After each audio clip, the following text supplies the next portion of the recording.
Assalomu alaykum hurmatli tinglovchilar. Bugun GeoGebra dasturidagi keyingi dars mashg'ulotimizni boshlaymiz. Bugun biz buyruqlar panelidagi perspektivalar buyruqlaridagi ishlash muhitlari bilan tanishib o'tamiz. Dastavval perspektiva bo'limidagi muhitlar nima vazifani bajaradi? Keling shu haqida gaplashamiz. Bu bo'limda matematik faoliyatni tez boshlash, keraksiz oilalarni yopib, faqat mavzuga mos bo'lgan oilalarni faol holatga keltirish imkonini beradi. Ya'ni siz qaysi masala yoki qanday topshiriqni bajarayotgan bo'lsangiz, shu topshirig'ingiz yoki matematik masalangiz uchun alohida ishlash muhitini beradi. Ular bir nechta bo'lishi mumkin.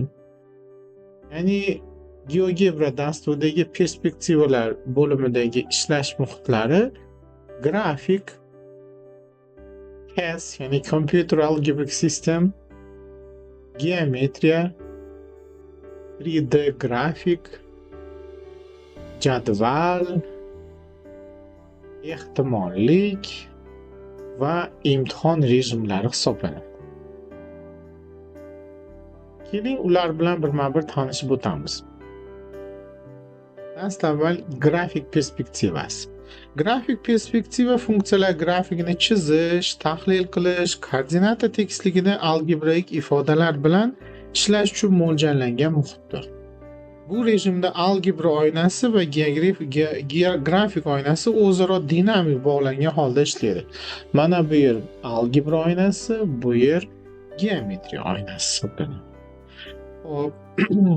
Algebra oynasida kiritilgan har bir ifoda grafik maydonda darhol aks etadi. Masalan, biror bir funksiyaning grafiki. Mana. Sinusoid funksiyaning grafikini chizib o'tdik. Yoki y teng 1,5 degan.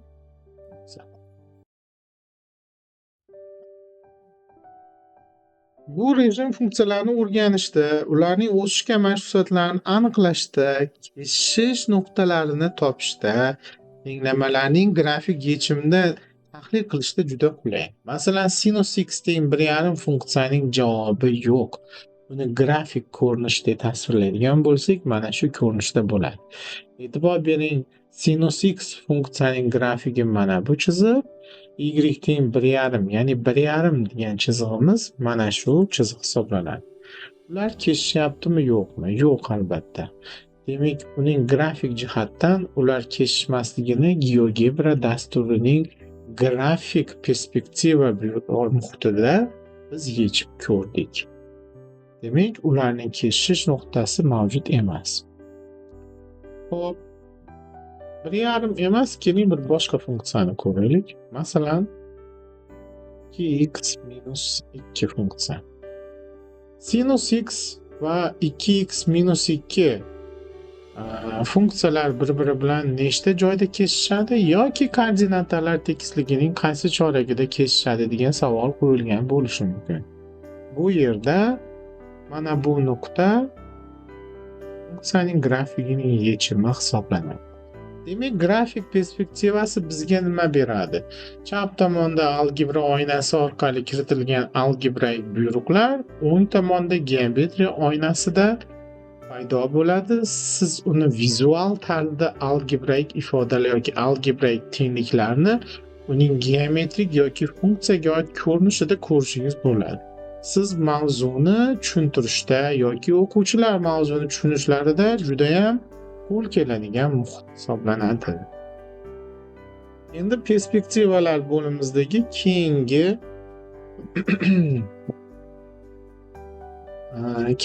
muhit bilan tanishib o'tamiz. Keyingi muhitimiz bu keling mana geometriya muhiti. Geometriya perspektivasi asosiy e'tiborni geometrik konstruksiyalarni yaratishga qaratadi. Bu oynada, bu perspektivada siz har xil holatlarda ko'rishingiz mumkin. O'zingizga qulay sharoit yaratishingiz mumkin. Xohlang son o'qlarni ko'rsatasiz, xohlang ko'rsatmaysiz. Xohlang kataklar ko'rinishida ko'rishingiz mumkin. Xohlang kataklarni kattalashtirib, kichiklashtirib, yo bir boshqacharoq ko'rinishga o'tkazdirishingiz ham mumkin. Bu vaziyatlarda o'zingizga qulay bo'lgan muhitda ishlashni o'zingiz tanlashingiz mumkin. Demak, geometriya muhiti nimani beradi? Bu rejimda grafik oyna geometriya uchun moslashtirilgan algebra oynasi bilan kamroq ahamiyatga ega bo'ladi. Geometriya perspektivasida nuqta, chiziq, kesma, ko'pburchaklar, aylanalar, aylanma jismlar, o'lchovlar va transformatsiyalar kabi geometriya uchun zarur bo'lgan barcha instrumentlar qulay joylashgan. Biz darslarimiz davomida ushbu instrumentlarning har biri nima vazifani bajarishi, ularni amalda ko'rsatib berishga harakat qilamiz. Bugungi darsimiz faqatgina umumiy ravishda perspektiva oynalari ishlash muhitlari bilan yaratilgan shular haqida muhokama bo'lganligi uchun bularning har biri haqida biz muhokama qilib o'tmaymiz. Lekin biror bir misol keltirishimiz mumkin. Masalan, to'g'ri burchakli uchburchakka tashqi chizilgan aylanani olib ko'rishimiz mumkin. To'g'ri burchakli uchburchakka tashqi chizilgan aylanani GeoGebra dasturining geometriya muhitida, ya'ni perspektiva bo'limidagi geometriya muhitida tasvirlashimiz mumkin bo'ladi. Biz avvalgi darslarimizda ushbu loyihalaringizni qanday saqlash, qanday tahrirlash, qanday bulutli xotirada saqlash, ularni keyinchalik boshqa qurilmada qanday ochish mumkinligi haqida ham gaplashib o'tgandik. Agar bu videolarni ko'rmagan bo'lsangiz, sizga maslahat berardim. Ushbu qilgan loyihalaringizni umrbod saqlash imkoniyatini beradigan imkoniyatlari bilan dasturning imkoniyatlari tanishishingiz mumkin bo'ladi. Boshqa videolarimizni kanalimizda ham ko'rib boring. Xo'p, boshqa perspektivaning boshqa muhitlari haqida gaplashamiz. Keling, mana 3D grafik muhiti. O'z-o'zidan ko'rinib turibdiki, 3D grafik perspektivasi fazoviy shakllar, sirtlar, fazoviy to'g'ri chiziqlar, koordinatalar va hajmli modellar bilan ishlash imkonini beradi. Ushbu rejimda 3D koordinatalar, ya'ni 3 o'lchamli koordinatalar sistemasi tasvirlangan. Asosiy muloqot oynasi 3 o'lchamli koordinatalar sistemasida. O'quvchilarimizda ushbu koordinatalar sistemasini tasavvur qilishda juda ham katta muammolar mavjud. Buni oddiy doskalarda ifodalash uchun ham juda ko'p vaqt, juda ham ko'p mehnat va juda ham bir estetika talab qilinadi. Lekin zamonaviy matematikani o'qitish ta'limida bunday kabi dasturlar yordamida ushbu vaziyatni juda ham oqilona ko'rsatib berish mumkin bo'ladi. Albatta, GeoGebra dasturini men maslahat beraman. Ushbu jarayonda foydalanishda, qo'llashda. Bu juda ham qulay. Ayniqsa fazoviy jismlar bilan ishlashda. Bu muhitda mana bu instrumentlar nima buyruqlarni bajaradi, qanday amallarni bajaradi, nima ishlar qilish mumkin, bular bilan keyingi videolarimizda tanishtirib boramiz. Hozir umumiy ma'lumot ushbu perspektiva 3D grafik perspektivasida nimalar qilish mumkinligi haqida qisqacha aytib o'tilyapti, xolos. O'quvchilar ushbu 3D grafik perspektivasi yordamida fazoviy tasavvur shakllantiradi. 3 o'lchali jismlar ustida amallarni bajaradi. Fazoviy munosabatlarni real modellar orqali o'rganadi. Keling, boshqa perspektivalar haqida ham gaplashib o'tamiz. Masalan, CAS, ya'ni Computer Algebraic System, kompyuter algebra tizimi hisoblanib, algebraik hisob-kitoblarni simvolik shaklda bajaradi. Bu rejim yuqori sinflarda algebra, tahliliy geometriya, elementar funksiyalar, hosila, integral va tenglamalar nazariyasiga oid masalalarni o'rganishda juda ham muhim ahamiyat yetadi. Masalan, 130 sonini tub ko'paytuvchilarga ajratish bo'lishi mumkin, bu boshqa son ham bo'lishi mumkin. 250 ni tub ko'paytuvchilarga ajratish. Bu ko'p mavzularni o'tishda judayam tez imkoniyat beradi. Bu narsadan foydalanishda o'quvchilarda judayam vaqtni tez tejashga imkoniyat. Shunday dasturlar orqali bunday misollarni bajarish mumkin bo'lsa, nima uchun foydalanmaslik kerak? Asosiysi buni qanday amalga oshirishni o'quvchi bilsa-da, vaqtdan yutib ko'proq misol masala ko'rish imkoniyatini beradi bu dasturlar. Boshqa buyruqlarni ham olishingiz mumkin bo'ladi. Masalan, x kub minus 2x funksiyani hosilasini olsin. Mana bu buyruq instrument hosila olish buyruq hisoblanadi. Har qanday funksiyalaringizni hosilasini olishga imkoniyat beradi. Bu kompyuter algebra sistem tizimlashtirilgan algebra tizimi bo'lib, u narsa sizda kompyuter hisoblashlarni, ya'ni algebra hisob-kitoblarni sizda kompyuter o'zida bajarishga imkoniyatini beradi. Mana bu buyruqlar ham muayyan vazifalarni bajaradi. Keyingi darslarimizda kuzatib boring, bu buyruqlardan qanday amaliyotda qanday misollar yordamida bajarish mumkinligini har bir haqida to'xtalib o'tamiz. Demak, perspektivalar bo'limining boshqa muhitlaridan biri yana jadval muhiti.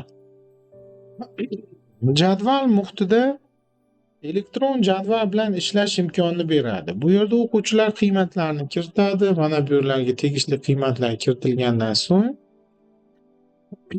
ustunlar bo'yicha hisob-kitoblar olib boradi. Funksiyalar nuqtalar bo'yicha quradi, statistik tahlilni bajaradi. Mana bu yerda shu tergan ma'lumotlarning statistik ko'rinishi chiqadi. Bu juda ham ko'p imkoniyatlarni beradi bizga. Bir o'zgaruvchili tahlil, ikki o'zgaruvchili tahlil, даже matrisalar ko'rinishida ham bo'lishi mumkin bu hisob-kitoblar. O'rta aritmetik, yig'indi, maksimum, minimumlarni topishga to'g'ri keladi.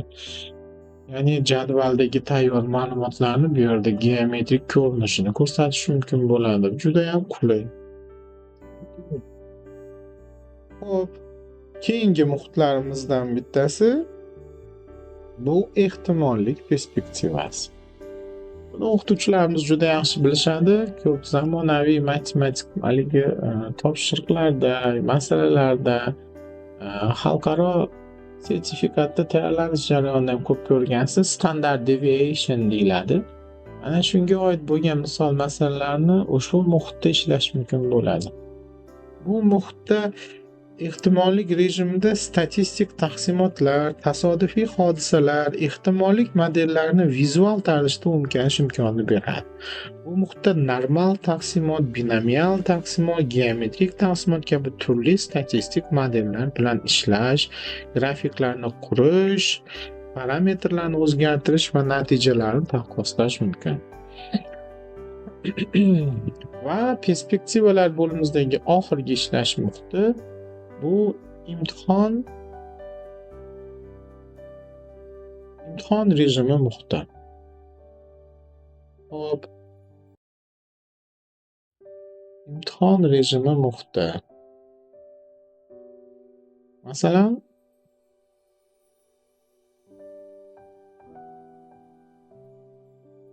imtihon rejimi muhitida biror bir amalni bajarib ko'rishingiz talab qilinishi mumkin. Bori yana bu rejimda mana bu yerda sekundlar ketyapti. Buni ishlash davomida o'qituvchi bu o'quvchini amalga oshiradigan ishlarini video zapis qilishi mumkin. Bu zapis yordamida o'quvchi mavzuni qanchalik tushungan, tushunmaganini bilib olishi ham mumkin bo'ladi. O'quvchiga topshiriq berilgan bo'lishi mumkin. Masalan, uchburchakka tashqi chizilgan aylananing markazi qaysi holatlarda uchburchakdan tashqarida bo'ladi degan savolni GeoGebra dasturi orqali ko'rsatib beradigan savol bo'lishi mumkin. Yana qaytarib o'taman. O'quvchiga shunday loyiha berilyapti. Ya'ni loyihada aytilyaptiki, o'quvchi qanday holatlarda uchburchakka tashqi chizilgan aylanalarning markazi yoki aylananing markazi uchburchakning tashqarisida joylashgan bo'ladi. Ushbu vaziyatni GeoGebra dasturi orqali ko'rsatib bergan degan savol yo topshiriq qo'yilgan bo'lishi mumkin. O'quvchiga muntazam bir vaqt talab qilinadi bu narsa. O'quvchi bu narsani yoki bir dasturda keyin yana quyidagicha amalga oshirishi mumkin bo'ladi. Masalan, darsda avval o'quvchi burchakni chizishi mumkin. Mana bu yerda uchburchakning parametrlari yonma-yon ketadi. Biz bilamizki, uchburchakka tashqi chizilgan aylananing markazi uchburchakning o'rta perpendikularlari kesishish nuqtasida bo'ladi. Ya'ni mana bu yer tashqi chizilgan aylananing markazi hisoblanadi. Mana o'rta perpendikularni bekitib ham qo'yishimiz mumkin. E'tibor bering, vaqt ketyapti. O'quvchi bu narsani qanday qilib buni loyiha ishlarida ham ko'rsatish mumkin bo'ladi. Buni loyiha ishi sifatida ko'rib berish mumkin bo'ladi. Endi albatta bizga ma'lumki, o'qituvchilarimiz yaxshi biladi. Uchburchakka tashqi chizilgan aylananing markazi u uchburchakning turiga bog'liq. Ya'ni joylashuvi, markazning joylashuvi uchburchakning turiga bog'liq. Uchburchakning o'tkir, o'tmas yo to'g'ri burchakli bo'lishidan kelib chiqib, uchburchakka tashqi chizilgan aylana markazi har xil joyda joylashgan bo'lishi mumkin bo'ladi. Bizda aytib o'tishimiz mumkin, buni bizga transportir kerak bo'ladi. Transportir instrumentidan foydalanamiz.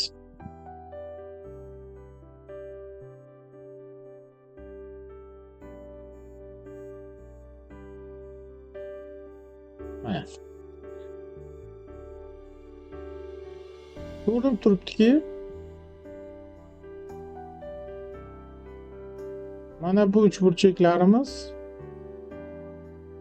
o'tkir burchakli uchburchaklar hisoblanadi. Geometriya kursidan ma'lumki, uchburchakning har bir ichki burchagi 90 gradusdan kichik bo'lsa, bu uchburchak o'tkir burchakli bo'ladi. Demak, har bir burchagimiz o'tkir bo'lganda, ya'ni uchburchakka tashqi chizilgan aylananing markazi uchburchakning ichida bo'laveradi. Lekin qaysidir bir burchagimiz 90 gradusga teng bo'lsa, unda uchburchakka tashqi chizilgan aylana markazi mana bu uzun tomonning, biz buni gipotenuza deymiz, gipotenuzaning o'rtasida joylashgan bo'ladi. Agarda burchaklarimizdan biri o'tmas bo'lsa, mana 106 gradus o'tmas bo'lsa, uchburchakka tashqi chizilgan aylananing markazi uchburchakdan tashqarida joylashgan bo'ladi. O'quvchi mana shu topshiriqni shu dasturda imtihon rejimida bajarib, sizga oxirida ko'rsatishi mumkin bo'ladi. Bu ekranni ustozga ko'rsating deyilyapti. Demak, ustoz ushbu ekranni ko'rib chiqadi va loyiha ishiga, ya'ni qilingan zapis yordamida ushbu qilingan ishga baho berib o'tadi. Bu biz ko'rgan